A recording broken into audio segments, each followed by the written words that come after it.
Alright friends, I'm here with another 5-minute blitz technical analysis for INJ. Yeah, INJ is pretty bearish locally, and I want to tell you exactly why I am expecting $21 to be hit soon, more likely than going to $24, okay? Let's start this picture based on the previous month profile. So based on the previous month profile, we had quite the bullish move, quite the bullish start. Yeah, we tapped the previous month value area low on the 13th of January, and right now we're in the bullish fib retracement retest zone. Yeah, so basically this bounce happened today early in the morning, right at like daily open. You know, Sunday close, Monday daily open. We also tapped this fresh daily liquidity level, and boom, pretty nice jump to the upside of around 20%. That's insane. That's really crazy.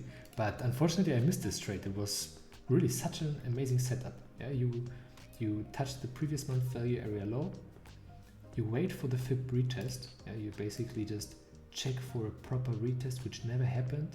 We formed this high and then came all the way back down to the 786. Strong altcoin level plus daily liquidity. Oof. You could have waited for 30-minute one-time framing if that's given, and it was. Exactly over here on this first bearish candle, it closed with a higher wick, higher than the both previous ones. 30-minute one-time framing confirmed.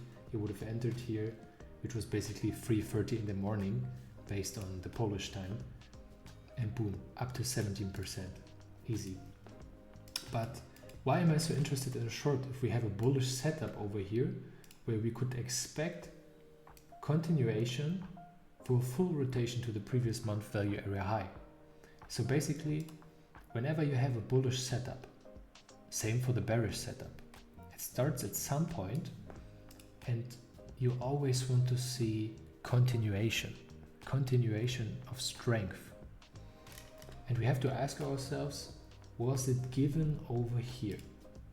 This is a very important spot. Why is it so important? This is 4-hour supply, previous supply, that wanted to get flipped by bulls into demand.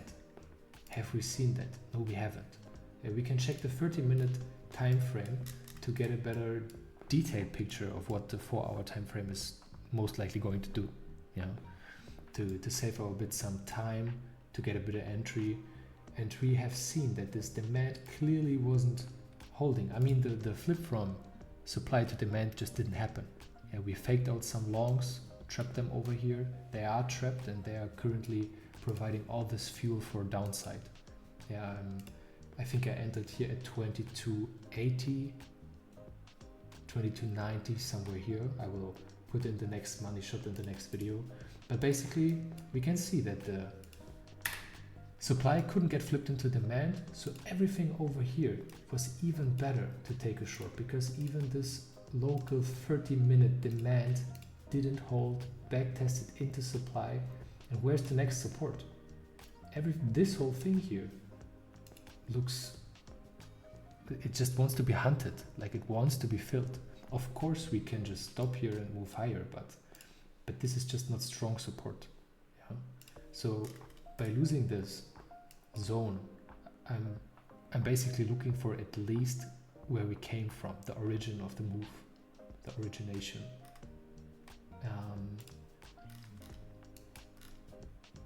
Yeah, so basically back to $21. And why exactly $21? Because if we check the previous week profiles, I will just hide some things so it will be more visible.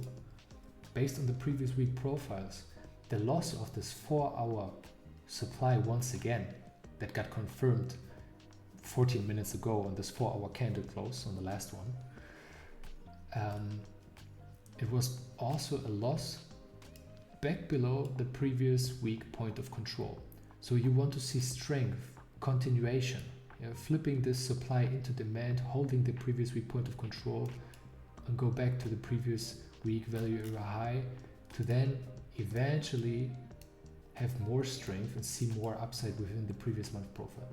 Yeah, but just locally this was heavy weakness, and I think that's why it's much more likely to go for this lower liquidity, to go at least back to the previous week value area low. This is my personal target, the first target. Second one, of course, will be here, the daily level again with the lower liquidity.